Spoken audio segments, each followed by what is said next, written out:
Esta es la segunda parte de nuestra serie, El misterio de la oración. En Génesis capítulo 3 vamos nosotros a iniciar nuestra conferencia en esta noche, que tiene como subtema el origen de la oración. El origen de la oración. Como un repaso de la última clase, vimos que cuando Dios creó al hombre, Génesis 1:26, dijo Dios al hombre que se enseñoreara o que gobernara o que tuviera bajo su gestión todo lo que él había creado. O sea, Dios, en los propósitos eternos que él tiene, nos creó para el liderazgo. Esta fue la introducción que tuvimos a la última conferencia. Dios nos creó para liderear, para dirigir, para gobernar. Por esto el ser humano, en lo más profundo de su conciencia, no quiere que nadie le diga nada, que nadie te dé órdenes, que nadie te mande. Nos es muy difícil someternos a la autoridad, y lo vemos desde la naturaleza de la infancia, porque traemos dentro de nosotros esta marca, este sello de Dios, porque no fuimos creados para ser gobernados, sino para gobernar. Por causa del pecado, cuando Adán y Eva fueron creados, ninguno gobernaba a nadie. Adán no le daba órdenes a Eva, ni Eva le daba órdenes a Adán. Los dos eran coiguales en la creación, en oficio y en posición delante de Dios. El pecado hizo que este orden se revirtiera y se volteara, y entonces por causa del pecado Dios pone al hombre como cabeza de la mujer, y a la mujer la pone debajo del hombre, en el sentido de no de que es inferior, no de que el hombre sea superior, sino en cuestión de oficio. Dice un dicho: donde manda capitán, no gobierna marinero. En el hogar no puede haber dos jefes. No puede yo decirle a los niños: no van a la fiesta, y la mamá dice: sí van a la fiesta, porque en ese momento les hacemos un daño tremendo a los niños. Si el papá dice no van a la fiesta, la mujer cristiana tiene que someterse, y aunque sepa que es una injusticia, por causa de la bendición a sus hijos, debe obedecer a su marido en todo, excepto en las cosas en las que el marido la obligue o la trate de hacer, violar los mandamientos de Dios. Pero eso es otro tema de discusión. Entonces Dios crea al hombre y a la mujer en la misma posición, los crea para gobernar. ¿Por qué? ¿Qué no sabía Dios? Que iba a entrar el pecado y que no íbamos a poder ser gobernados, sino que íbamos a comenzar a aprovecharnos y a someternos unos a otros. De ahí surgieron los dictadores, los maridos abusivos, repito, los que vean a su esposa como una esclava, los gobernantes prepotentes, arbitrarios, que a través de toda la historia no han hecho más que robar y saquear a los pueblos y a las naciones. Y así vemos que en cualquier posición donde haya liderazgo, el ser humano, por causa del pecado, se aprovecha, abusa de esta autoridad por causa del pecado. Pero la verdadera razón que se encuentra cuando Dios nos redime y nos rescata y nos regresa a la posición original que tenía Adán y Eva, es para que los cristianos ahora entendamos que al convertirnos en líderes otra vez, necesito comenzar a demostrar que realmente fui creado por Dios para gobernar, gobernando bien mi casa. Todos los varones necesitamos demostrar eso en nuestro matrimonio, que realmente mi primera oveja es mi esposo y los niños menores de edad. Entonces estamos entrenándonos, las mujeres están gobernando a sus hijos. Demuéstrense que son líderes, comenzando con sus hijos menores, enseñándoles la palabra de Dios, enseñándoles un vocabulario, corrigiéndolos a tiempo, etcétera, etcétera, con el propósito de que cuando muramos continuaremos los que fueron probados, que eran líderes verdaderos y que se sometieron a Dios para gobernar las galaxias venideras y los mundos venideros junto con Jesucristo. Y esto ya lo vemos al acabar el Apocalipsis, donde dice Apocalipsis 20: y vi tronos y a los que fueron dignos de sentarse en ellos. O sea que no todos los cristianos recibirán la prerrogativa y la opción de gobernar en el mundo venidero, solo aquellos que en esta vida fueron fieles. Entonces vemos que los propósitos eternos de Dios aparentemente fueron en el tiempo-espacio frustrados, pero esos propósitos se tienen que cumplir, como lo vimos la conferencia pasada, forzosamente. Y la única manera en la que nosotros podemos restablecer la comunión con Dios es a través de la oración. En Génesis capítulo 3, nosotros vemos en el versículo 8 que la relación original era que Adán y Eva oían la voz de Dios. Adán y Eva fueron creados en un mundo físico que hacía contacto con la eternidad. Adán y Eva estaban en un mundo visible, limitado, pero este mundo visible, limitado, no tenía ninguna barrera con el mundo y la dimensión de la eternidad. Dios es el eterno, el Elión en el hebreo, el que habita en la eternidad y en la santidad. Y ese Dios que habita en esa dimensión tenía contacto con la primer pareja que Él creó, Adán y Eva. Esta comunicación entre lo eterno, entre lo divino, entre lo invisible y lo físico y lo visible, era gracias a que Dios, ¿qué cosa? Oían, dice el versículo, la voz de Dios. La comunicación es algo a través de lo cual entramos en el conocimiento de un ser o de una criatura. La Biblia dice en Juan 17:3, esta es la vida eterna. O sea, si nosotros decimos que somos cristianos y tenemos la vida eterna, significa que estamos otra vez en el mundo físico, pero hemos vuelto a hacer contacto con la eternidad. ¿Y qué es la eternidad? ¿Qué es la vida eterna dentro de nosotros?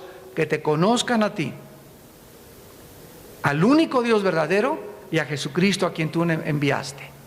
Entonces, ¿qué es la vida eterna? Conocer al eterno.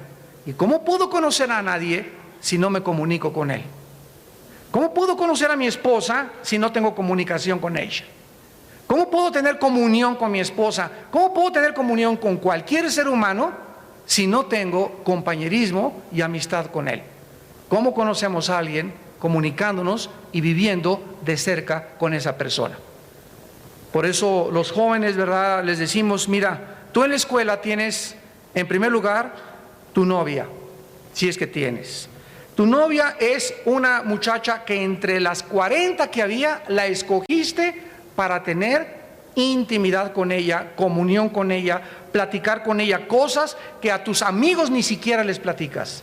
Entonces, después de tu novia sigue otro círculo, son tus amigos íntimos. Después tienes otro círculo que son tus amigos a los que, ¿qué hubo Pepe? ¿Qué hubo Juan? Y si te pregunto, oye, ¿qué sabes de Juan? No sé nada, nunca he ido a su casa, nunca hemos tomado café, no tenemos nada que ver. Pero los amigos son aquellos que son amigos porque has pasado tiempo con ellos. Has tenido la facilidad de comunicarte con ellos, has oído que su mamá es fulana de tal, has oído que el papá le pega, has oído que cuando eran chicos tenían estos traumas, has oído cosas a través de la comunicación, y esta es la relación que se ha establecido de amistad. Lo mismo pasa con Dios. ¿Cómo puedo conocer a Dios y saber quién es Dios si no me comunico con Él? Ahora, la oración es la forma en la que nosotros le hablamos a Dios. Y Él, ¿cómo se comunica con nosotros? Él escogió el medio, se llama la Biblia. La Biblia es el único libro a través del cual Dios le habla al hombre.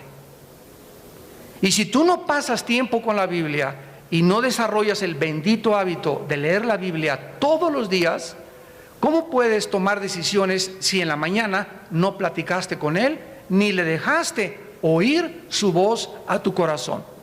¿Cómo puedo tener paz si no estoy buscando lo que Él me dice en su palabra de cómo puedo arreglar mi problema, cómo puedo arreglar mi matrimonio, cómo puedo arreglar mi trabajo, cómo puedo triunfar, cómo puedo tener una perspectiva adecuada de la vida y huir del hábito de querer hacer dinero y creer que en la belleza está la felicidad y en el tener un poder? Todas estas cosas del mundo, Dios nos hace que nos escapemos de ellas a través de nuestra comunión con Él. Dice 1 Corintios 1:9, fiel es Dios, el cual nos llamó a la comunión con su Hijo Jesucristo. Dice 1 Juan capítulo 1, lo que hemos visto con nuestros ojos, lo que palparon nuestras manos tocante al verbo de vida, porque la vida fue manifestada y nosotros damos testimonio que la vida era Jesús. Juan, que escribió su primera carta, dice: ese hombre que convivió con nosotros era el origen de la vida. Ese hombre llamado Jesús de Nazaret era la razón por la cual todos nosotros y todas las cosas existen. Y nosotros tocamos la vida. Nosotros nos comunicamos con Él. Nosotros dejamos que Él nos hablara.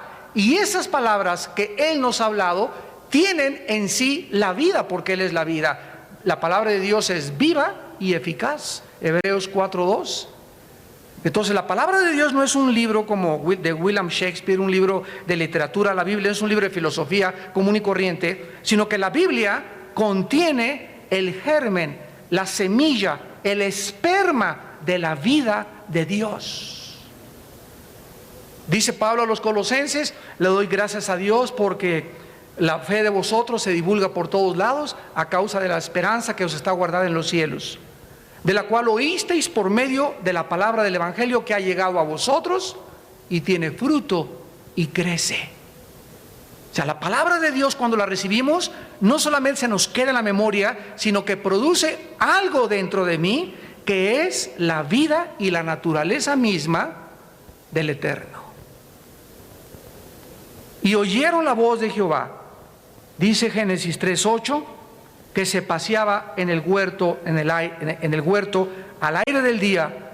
Y vemos nosotros aquí por primera vez que la desconfianza y el temor comenzaron a introducirse en el mundo inmediatamente después de que el ser humano le dijo a Dios: no quiero ser gobernado por ti. En ese momento en que el ser humano se independizó, le dijo: no quiero someterme, más no quiero obedecerte. ¿Para qué le seguía hablando Dios?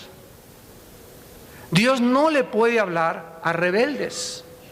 Entonces, ¿qué sucedió en ese momento? Que esa línea, ese cable con el cual estábamos conectados con lo eterno, dice la Biblia, que se rompió. Desde el huerto del Edén hasta nuestros días, la Biblia dice que todos los seres humanos hemos nacido desconectados de la eternidad.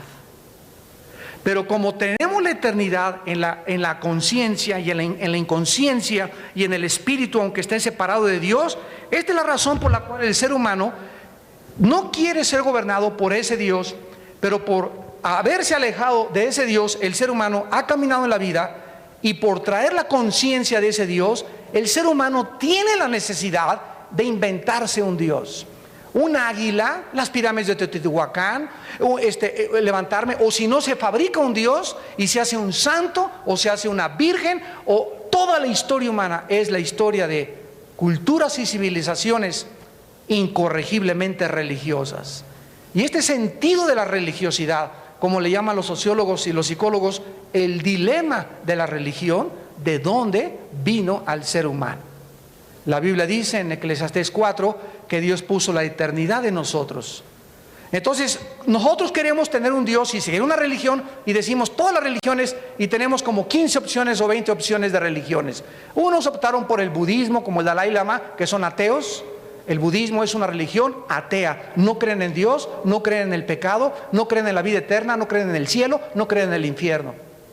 Otros el sintoísmo, otros el hinduismo, otros el judaísmo, y cada quien agarró su camino. Y mientras la religión no me demande nada a mí, pues me paso. Si me caso con un hindú y yo soy judío, pues me caso con ella. Si soy hindú y me caso con un budista, pues me caso con el budista. Si soy católico y el otro es judío, me caso con aquello. Pero cuando oímos la voz de Dios que nos dice: vuélvete a mí, las religiones no son mi camino a mí, sino es Jesucristo mi Hijo. Ese Dios, el Dios de la Biblia, nos demanda fidelidad, porque es un Dios celoso. Con Él ya no hay que me voy para acá y me voy para allá. Según de Corintios 6, 14 y 15. No os unáis en yugo desigual con los incrédulos. Ese Dios me dice: ahora vas a tener que buscarte a una mujer dentro de mi familia, que sea cristiana para casarte y que sea la madre de tus hijos. Te vas a tener que buscar a un varón que sea cristiano. Pero conozco a uno, Señor, que es mucho mejor que los cristianos. Esto se llama racionalizar el pecado. Esto es decirle a Dios: yo pienso que no se hacen tan exagerados, Señor. Yo pienso que mi chencho se convierte. Muy bien, de ahí en adelante se rompe la comunión con Dios y entonces el ser humano inventa los rezos, que son muy diferentes a las oraciones. Rezar es, ¿verdad?, como los musulmanes se hincan y bla bla bla bla bla bla bla bla bla bla a una persona que ni siquiera saben si está viva. Los budistas no oran a nadie ni le oran a Buda porque no creen que Buda existe, porque no creen en el más allá. Y así cada tribu, cada cultura, cada religión tiene los Hare Krishna, ¿verdad? Comienzan a hacer invocaciones para invitar a espíritus a que vengan. Entonces hay invocaciones, hay rezos, hay palabrerías de memoria y en las religiones nos enseñan a estar con una cadenita que se llama el rosario y todas esas cosas van en contra totalmente, porque no son oraciones, son rezos. Y Jesús dice en Mateo 5: cuando oréis, no os hagáis de vanas repeticiones. Pero ¿por qué la gente tiene que... Y en todas las culturas y en todas las religiones hay rezos? Porque el ser humano trae, repito e insisto, santos de Dios, traemos la eternidad. Y no es hasta que restablecemos nuestra relación con Dios a través de la cruz, porque es en la cruz donde Dios designó que pudiéramos regresar a Él, que comenzamos otra vez a ser amigos de Dios, a platicar con Dios a través de la oración. Muy bien, después de que el ser humano peca y se aleja de Dios, tal vez el diablo y los ángeles caídos y los demonios han de haber pensado: pues ya no hay ninguna oportunidad para los seres humanos. Sin embargo, Dios busca a un hombre llamado Abraham. ¿Y por qué Abraham? Si hubiera sido Chencho, ¿por qué Chencho? Si hubiera sido Juan, ¿por qué Juan? La cuestión es que busca a un ser humano y se llamaba Abraham, sin la H todavía, Abraham.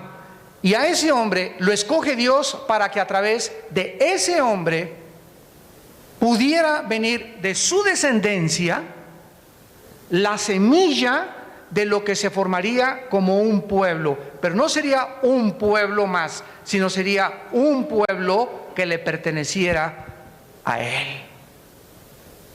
Y a través de ese pueblo que se llama la nación hebrea, traer también a través de la semilla de Abraham al que sería el Redentor de Israel, el Señor Jesucristo, Yeshua HaMashiach. Y después de que Jesucristo naciera, formar otra creación a través de él, que se llamaría ya no Israel, se llamaría la iglesia. Vosotros, primera de Pedro 2:9, sois nación santa. ¿A quiénes se dirige Pedro? Italianos, judíos, mexicanos, otomíes, tlaxcaltecas, guatemaltecos, argentinos. Ahora ya no hay ninguna nación en particular que le sea leal a Dios en cuanto a un pacto. Ahora la iglesia está formada en el cuerpo de Cristo de todas las nacionalidades y de todas las naciones del mundo. Pero aun cuando los judíos como nación y como pueblo de Dios fueron desechados, Romanos 9, Romanos 10 y Romanos 11 nos enseña que Dios no ha terminado con la nación judía, que los va a volver otra vez a injertar en el olivo y volverán a ser ellos otra vez pueblo de Dios. Vamos a Génesis capítulo 12 y veamos este llamamiento importantísimo de Abraham. Génesis capítulo 12. Y dice el versículo 1 y 3 al 3: pero Jehová había dicho a Abraham: vete de tu tierra y de tu parentela y de la casa de tu padre a la tierra que te mostraré. Si ustedes leen Josué capítulo 24, van a descubrir que Dios le dice a Josué que Abraham y los padres de Abraham eran idólatras. ¿Saben de dónde Dios llamó a Abraham? de lo que es ahorita la nación de Irak. La tierra de Sinar, la tierra de los caldeos. Abraham no era judío. Ya vamos a ver con más tiempo después quién es el verdadero judío. No es el que lo es, ¿verdad? Como dice en el libro de Romanos, según la carne, sino el que está circuncidado de corazón. Bueno, entonces Abraham es llamado de donde comenzó la civilización, de Irak. Y era una infección en la idolatría de Irak. Entonces Dios llama a alguien y lo saca de su medio ambiente contaminado para comenzar a inyectarle y a programarle y a darle los softwares en su disco duro de todo lo que era la verdad del único Dios verdadero. Y le dice Dios: deja tu tierra y tu parentela a la tierra que te mostraré. ¿Cuál es el llamado de Abraham? Dejar la idolatría para dirigirse ¿a dónde? Se llama en el Antiguo Testamento la tierra prometida. Un lugar en esa tierra donde Dios los estaría esperando. Y en ese lugar Dios les mostraría cómo Él iba a levantarlos en medio de todas las naciones para volver otra vez a regresar a la comunión y a la conversación a través de la oración. Dice el versículo 2 que entonces Dios le da la primer promesa: haré de ti una nación grande y te bendeciré y engrandeceré tu nombre y serás bendición. Observen que la primera promesa a Dios es primero hacer una nación. ¿Ya lo vieron? No dice plural, naciones, dice una nación. Además te voy a bendecir, Abraham, y además te voy a engrandecer, y además tú serás mi canal, mi instrumento para bendecir a todas las naciones del mundo, inclusive a los árabes, porque los árabes descienden también de Abraham, aunque la bendición no les llegó de la misma forma que le llegó a Isaac, de donde nació Jesucristo, descendió. Y el versículo 23 cambia, y me encanta hablar con un rabino y compartirle siempre Génesis 12:3. Génesis 12:3: bendeciré a los que te bendijeren, a los que te maldijeren maldeciré. Y miren cómo cambia aquí: y serán benditas en ti todas. O sea, los judíos que aún siguen creyéndose como los escogidos de Dios y que nada más a ellos nunca han podido ver con lupa ni con microscopio, Génesis 12:3, porque aquí ya estábamos nosotros incluidos en esa bendición. Y vamos a comprobarlo en el Baraz Shavit, en el Nuevo Testamento, en el libro de Gálatas. En el libro de Gálatas nosotros encontramos en el Brit Hadash, que es el Nuevo Testamento en hebreo, esta verdad. Gálatas capítulo 3, esto es precioso. Versículo 7. Gálatas capítulo 3, versículos 7, 9, 14 y 29. Vamos por orden. 3, 7. Gálatas 3, 7. Sabed por tanto que los que son de fe son hijos de Abraham. Algo pasó. Algo sucedió donde el nuevo pueblo, la nueva nación de Dios, ya no tenía que descender según la carne de Abraham. Ya no somos descendientes según el esperma de Abraham. Ahora somos descendientes porque ¿quién fue la última semilla de Abraham? Jesús. Él es la semilla prometida. Y cuando Jesús entra en mí, en esa semilla vienen todas las promesas que Dios le dio a Abraham. Gloria a Dios.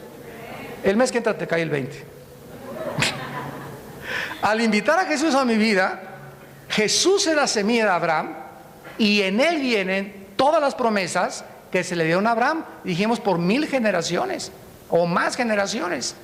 Entonces, al recibir a Cristo, las promesas que Dios le dio a Abraham me pertenecen.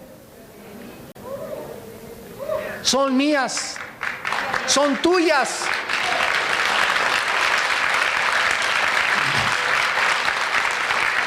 Versículo 9. Y los que son de la fe son bendecidos con el creyente Abraham. ¿Qué le dijo Dios a Abraham? Te bendeciré, y los que te bendijeren los voy a bendecir, y los que te maldijeren, ¿qué cosa? Los voy a maldecir. Entonces, ay de aquel que maldiga a un hijo de Dios o a una hija de Dios, porque se las arregla con el jefe allá arriba. En el momento en que un cristiano ataca a otro cristiano, es como si aquí está mi papá y aquí está mi hermano, y yo llego y le doy un trancazo a mi hermano. Le digo, papito, te quiero mucho. Mira, mijito, me dice mi papá, realmente me demuestras que me quieres, ama a tu hermano, porque los dos son hermanos y yo los quiero a los dos. Entonces, mientras tú me digas que me amas y estás en pleito contra tu hermano, no me traigas nada, ni me traigas ofrenda. Primero quiero ver los que se reconcilian para saber verdaderamente que me aman. Cuidado cuando los cristianos atacan a otros cristianos. Esto implica que el cristiano, entre comillas, que se dice cristiano, que ataca o le lanza lanzas a hermanos en Cristo, no es hijo de Isaac, es hijo de Agar. Agar, que parió a Ismael, de donde viene, de acuerdo al monte Sinaí, la ley, y Sara es la nueva Jerusalén, la que dio hijos según la promesa. Y así como en el Antiguo Testamento el que era de la carne, Ismael, perseguía al que era del espíritu, Isaac, así también en el Nuevo Testamento los carnales persiguen a los espirituales. Sigamos leyendo aquí en Gálatas capítulo 3, y dice el versículo 14: para que en Cristo Jesús la bendición de Abraham alcanzase a los gentiles, o sea, a los que no somos judíos étnicamente. No necesito yo dejarme aquí mis churritos, ni ponerme la kipá, ni ir al Shabbat, ni a una sinagoga para ser judío, ni tengo que regresar al judaísmo, porque el judaísmo que se practica ahorita no es el de la Biblia, es el judaísmo rabínico. O sea que los judíos actuales y los rabinos que existen actualmente no siguen la Torá, siguen con más autoridad el Talmud y el Mishnah, que son interpretaciones del judaísmo con más de 300 mandamientos que le agregaron. Siempre que me encuentro un judío, ¿verdad?, y que me dice que me invita a las sinagogas, le digo, ¿dónde están tus sacrificios? El judaísmo, de acuerdo a Aarón y de acuerdo a Leví, era el sacerdote, tenía que ofrecer los sacrificios, y les pregunto, ¿quién es tu sumo sacerdote? ¿Dónde están los sacrificios? Si no hay sacrificios, no hay judaísmo, porque la piedra angular y el núcleo del judaísmo bíblico es el sacrificio, y son una religión que no tienen ya sacrificios, se acabaron desde el año 70 después de Cristo. Entonces todo esto es tan importante que nosotros lo sepamos, para no atacarlos ni agredirlos, sino para ayudarlos, abrirles los ojos, y para que tú no seas arrastrado, porque hay un movimiento tremendo ahorita en el mundo donde vente otra vez a la sinagoga, vente otra vez a la Jailá, vete otra vez aquí a adorar y guarda el Shabbat otra vez, y esto es regresar, y hay que volver a estudiar Gálatas a la ley. Y hemos sido hechos libres de eso, de guardar días de reposo, y que no celebres la Navidad, y que el Halloween, y que los días de los muertos, y todas esas cosas que pertenecen al antiguo pacto, de lo cual nosotros hemos sido hechos libres. Este domingo voy a predicar un mensaje que se llama Halloween, la fiesta de la brujería. El próximo jueves lo pueden conseguir, y voy a hablar de todas las raíces de la, entre comillas, inocente. Voy a vestir a mi niñito de duende, de diablito, de bruja, de Santo Tomasa, de San Cipriano, etcétera, etcétera. Y le vamos a poner a la casa telarañas y murciélagos, y todo esto no se imaginan qué trasfondo y qué raíces tienen. La semana que entra les recomiendo esta conferencia, Halloween, fiesta de la brujería. Regresamos a Gálatas 3:14, para que en Cristo Jesús la bendición de Abraham alcanzase a los gentiles, a fin de que por la fe recibiésemos la promesa del Espíritu. Dios le prometió a Abraham que vendría un nuevo pacto, y los que pertenecieran al nuevo pacto, que somos la iglesia, recibiríamos al Espíritu, la presencia, al Eterno, dentro, la unción, dentro de nosotros, el cual sería un sello. Así como en el Antiguo Testamento, en Génesis 17, Dios selló a su pueblo con la circuncisión, y era la marca externa de que eran el pueblo del pacto de Dios. A nosotros ya no se nos obliga a circuncidarnos o guardar aquello. Ahorita el sello es el Espíritu Santo en nuestra vida. Dice Efesios 1, 13 y 14 que recibimos el sello cuando creímos en el Evangelio de Jesucristo. Fuimos sellados con el Espíritu Santo de la promesa. Y finalmente dice el versículo 29 de Gálatas 3: y si vosotros sois de Cristo, ciertamente linaje, la palabra linaje, apúntalo en el griego, es la palabra esperma, o semilla, o linaje, o descendencia. Cualquiera de estas palabras es sinónimo. Linaje, esperma, semilla, descendencia, quieren decir lo mismo. Somos la semilla, somos el esperma de Abraham y herederos según la promesa. Más tarde, Dios, después de que circuncida a Israel, etcétera, etcétera, nos vemos que ya comienza a crecer el pueblo a través de Isaac. Viene Jacob.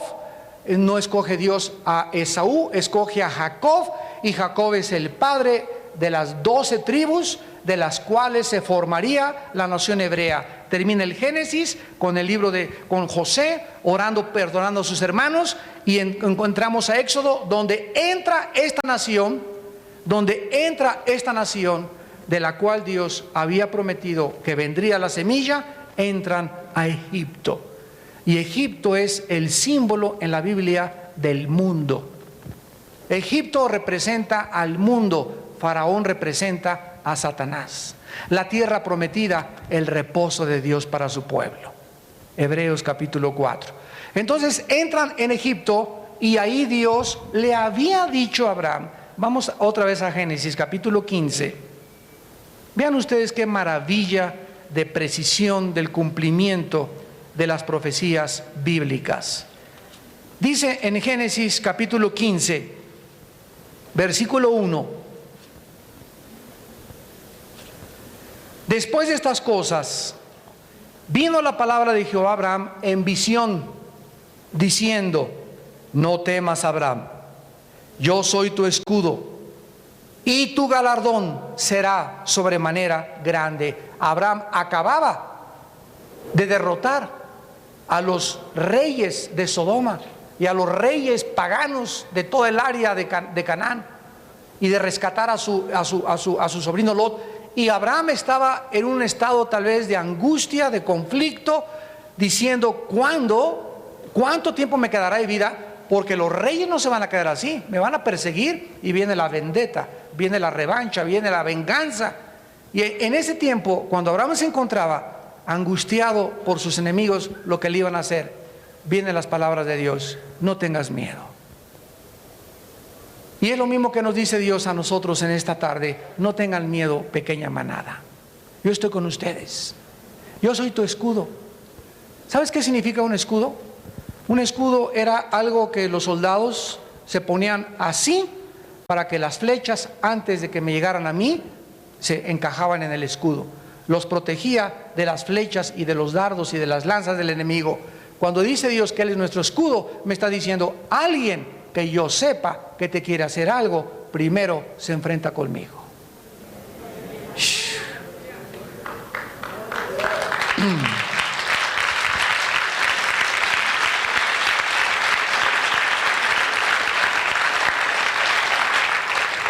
Por eso dice el rey Salomón en Proverbios: en el temor de Dios se encuentra la fuerte confianza. Ahora, yo no puedo vivir tranquilo en la vida si vivo en pecado. Pero si vivimos en santidad, no tenemos miedo de nada ni de nadie, porque Él es nuestro escudo. Por allá dice el Salmo 112: el hombre de Dios no tendrá temor de malas noticias, su corazón está firme, confiado en el Señor. Decía Salomón en el Salmo 27, 1 al 3: Jehová es mi amparo, mi fortaleza, mi luz, mi salvación. ¿De quién temeré? Aunque un ejército me rodeare, aunque mis angustiadores estuvieran tratando de... Dios es mi fortaleza, mi luz, mi salvación. No temeré. Y esta actitud de confianza, de no tener temor en la vida, solo la podemos encontrar en la santidad. De otra manera, le estás metiendo a los chochos tranquilizantes, tequila, alcohol, mota, pericazo, peyote, mezcalina, éxtasis, drogas. ¿Por qué? Porque no tienes paz. Porque necesitas algo que te evada de la realidad por 4 o 5 horas, porque la realidad es tan dura para soportar en tus 5 sentidos que necesitas escaparte de esa realidad con anestésicos, que es la raíz de los alcohólicos y de los drogadictos. Quieren escaparse de la realidad del mundo que vivimos, porque el mundo real es demasiado duro para pelear. ¿Y por qué es duro? Porque están peleando en sus fuerzas. Y para estas cosas, ¿quién es suficiente? Bueno, vamos al libro del Éxodo, y ahí vemos que el pueblo es atormentado 400 años, perdón. Y entonces en el capítulo 3 del Éxodo encontramos el origen de la oración. El origen de la oración se encuentra en el corazón de Dios.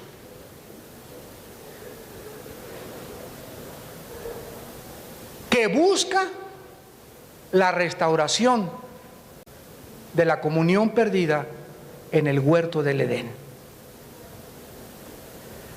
En el momento en que Adán y Eva se separan de Dios, Dios busca la manera en que comience Él a formar un pueblo, para que ese pueblo, ¿qué cosa? Sea suyo. Dios nos ama tanto que quiere que estemos cerca de Él. Dice Jeremías 9, 23 al 24, no se jacte el sabio en su sabiduría, ni el valiente en su valentía. Alabes en esto el que hubiere de alabarse, en conocerme y entenderme que yo soy Jehová.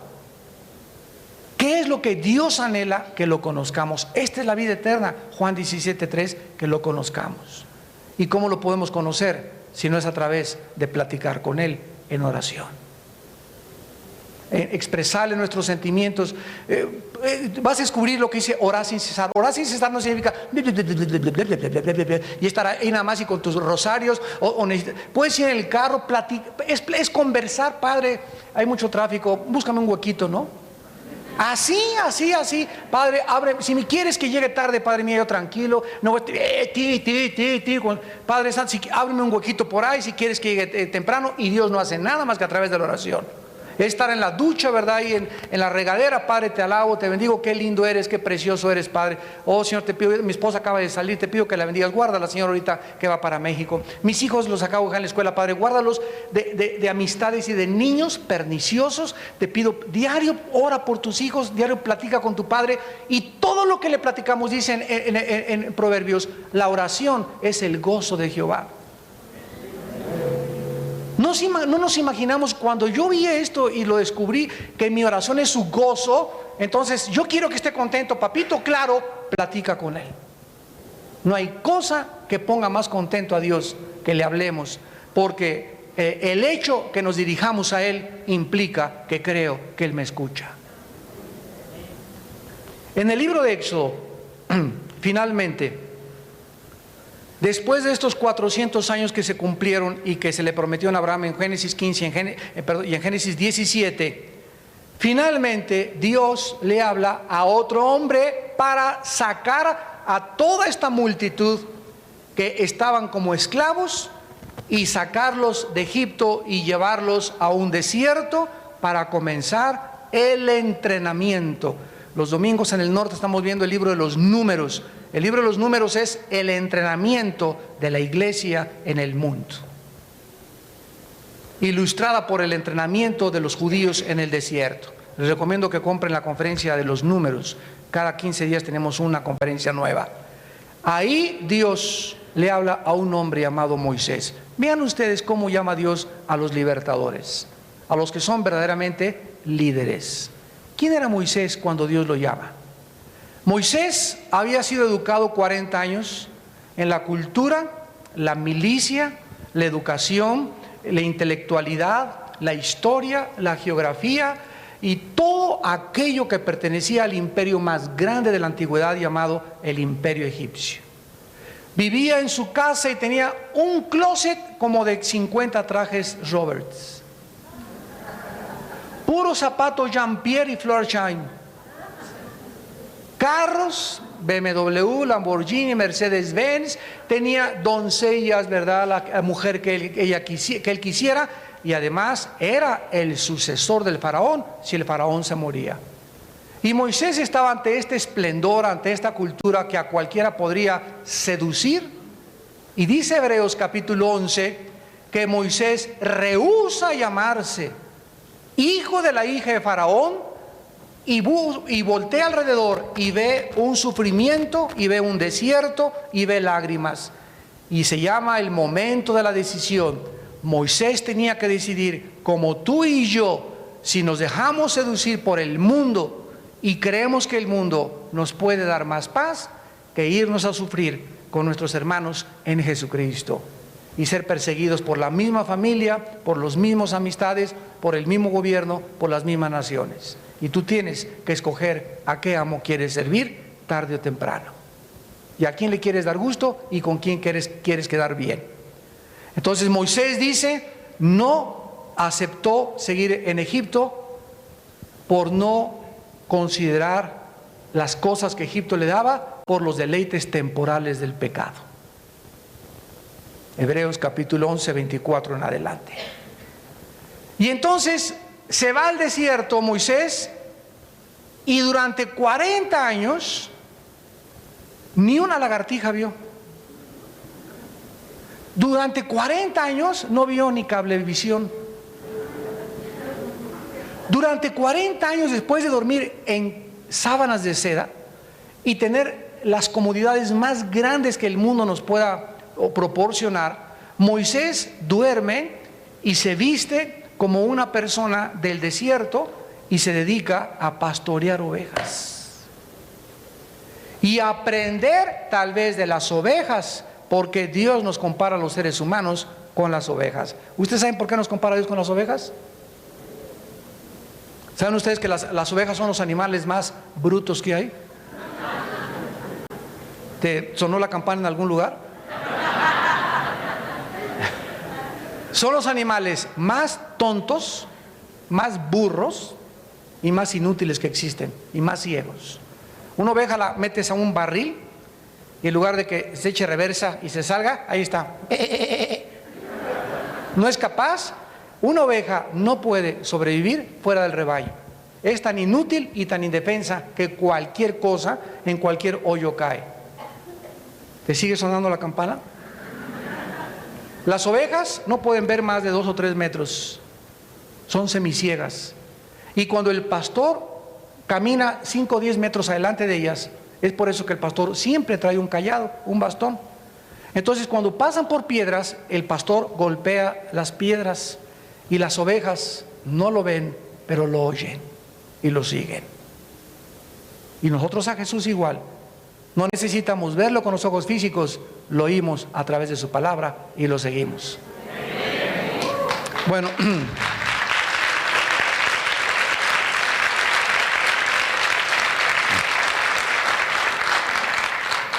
dice en el capítulo 3 del libro del Éxodo, apacentando Moisés las ovejas de Jetro, ni siquiera eran suyas. Aquí encontramos a un hombre que había sido educado y que tenía todas las causas y razones para jactarse y enorgullecerse. ¿Y qué hace Dios con sus líderes? Dios a todos, a los que llama de líderes, nos aplasta. Y así, nos hace así, así. Un hombre no puede ser aceptado si antes no ha sido rechazado. Antes de que tú puedas creer que eres llamado al liderazgo, necesitas experimentar lo que significa ser traicionado, ser calumniado vilmente, que digan de ti cosas que ni siquiera te puedes imaginar que sean verdad.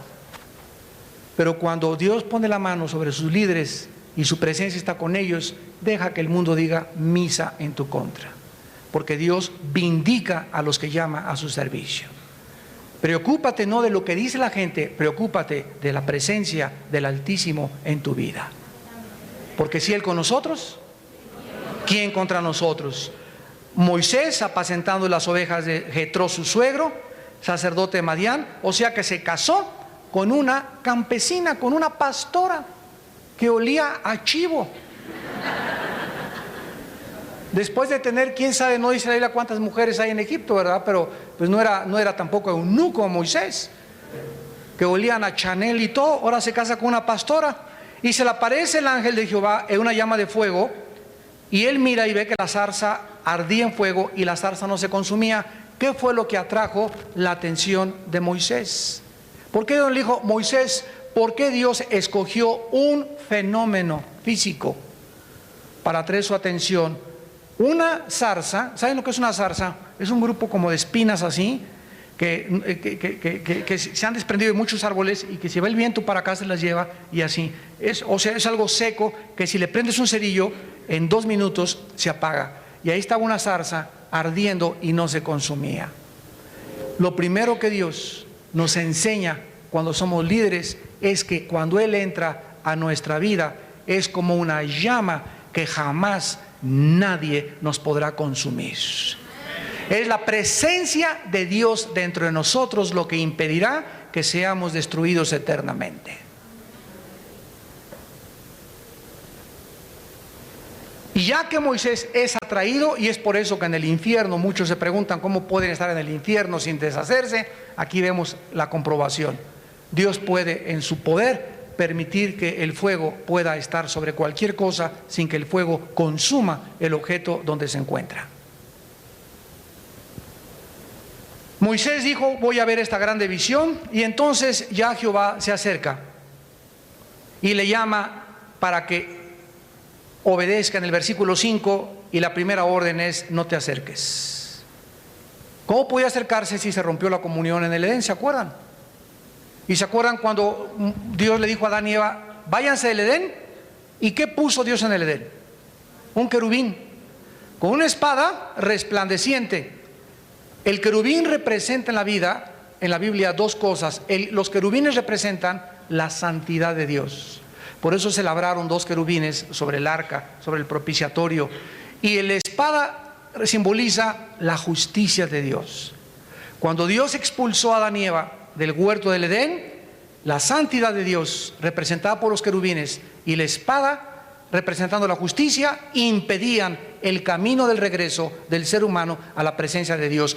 Antes de que el ser humano regresara al Edén, al paraíso, la justicia y la santidad tenían que cumplirse, y esto se logró en la cruz de Jesucristo. Ahí se cumplió la justicia de Dios, la cumplió su Hijo, y la santidad de Dios castigó el pecado en la persona de su Hijo en nuestro lugar. Y ahora cuando yo tengo a Jesucristo, que es mi justicia y mi santificación y mi redención, yo puedo restablecer y platicar con Dios. Quítate los zapatos, Moisés, le dice la voz, porque el lugar en que tú pisas es tierra santa. O sea, Dios habita ¿en dónde? En un área donde se llama la santidad. Si yo quiero hacer esto, si yo quiero, Señor, te pido por mi abuelita, Señor, te pido que me ayudes. Cualquier cosa que me lleve a acercarme a los terrenos de Dios, que es a través de la oración, debo estar seguro de quitarme la suciedad. Dios es santo. ¿Por qué te atreves a pedirle a Dios, sáneme hermano, que se arreglen mis problemas, y vives en pecado? O sea, no conoces a Dios. Por eso hay tantas oraciones que no son contestadas, porque tienen que subir al cielo sin que nada impida. Dice Isaías 59 del 1 al 2, no es que mi brazo se haya cortado, sino que vuestras iniquidades han hecho estorbo entre yo y ustedes, dice el Señor. Y es la primera lección que tenemos que aprender después de conocer el origen de la oración, que está en el corazón de Dios, que al Dios que servimos lo tenemos que servir en santidad. y sin santidad nadie verá a Dios. Oremos.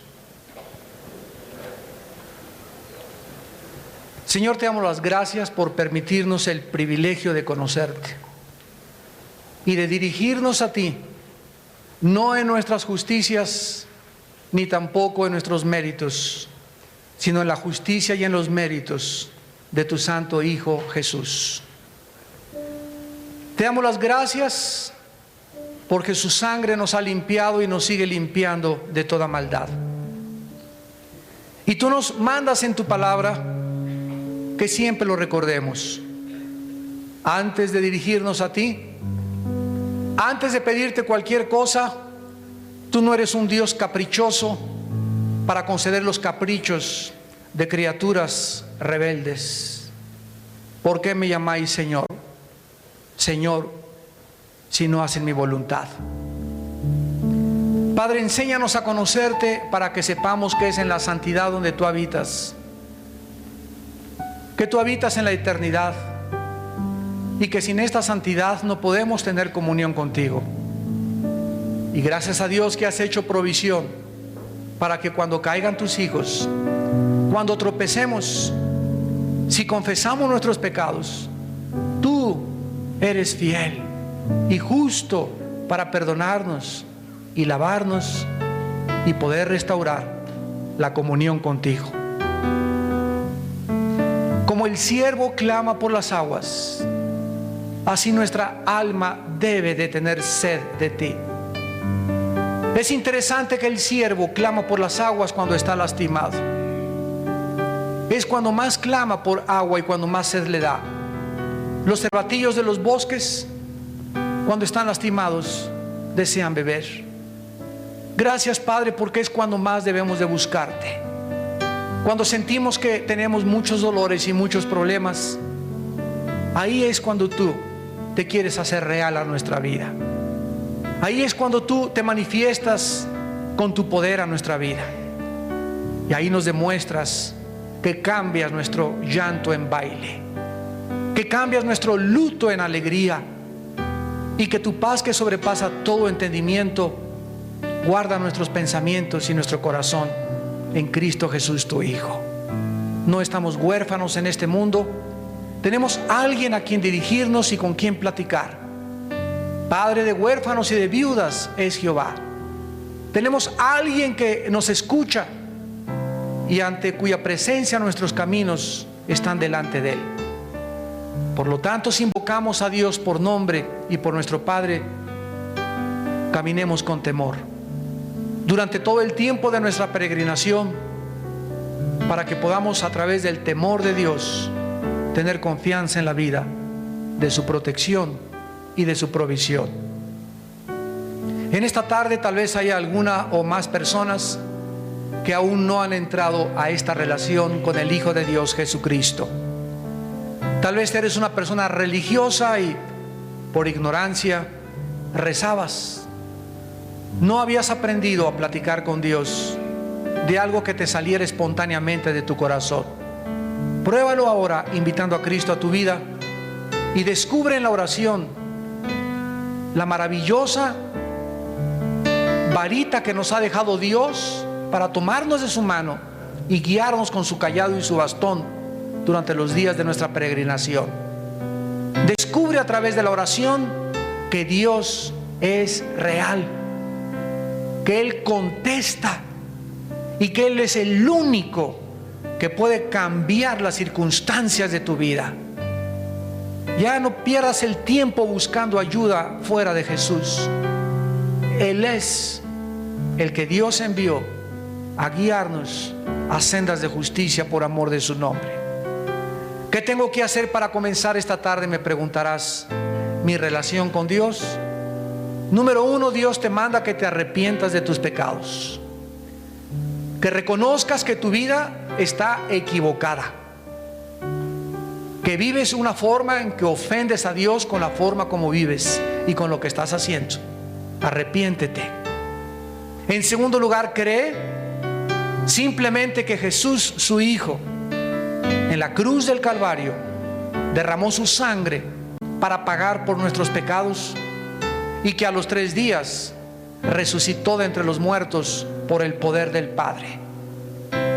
Y finalmente invítalo a tu corazón, y ahí desde tu lugar, ustedes que nos ven por la televisión también, donde quiera que estés, tal vez nos estás viendo desde la cárcel, en la sala de tu casa, en algún hospital, ahí donde te encuentras, dile a Dios: Señor mío y Dios mío, en este momento reconozco mi necesidad profunda de ti.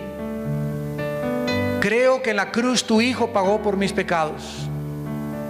Soy un pecador, una pecadora, y merezco tu castigo. Pero creo que tu Hijo pagó por él en la cruz con su sangre, y te pido que tu gracia sea sobre mi vida en este momento. Señor Jesucristo, entra a mi corazón en este instante como mi Dios y mi Salvador. Te recibo por la fe en mi corazón, y gracias porque comenzaré desde este día a platicar contigo en oración. En el nombre de Jesús, amén.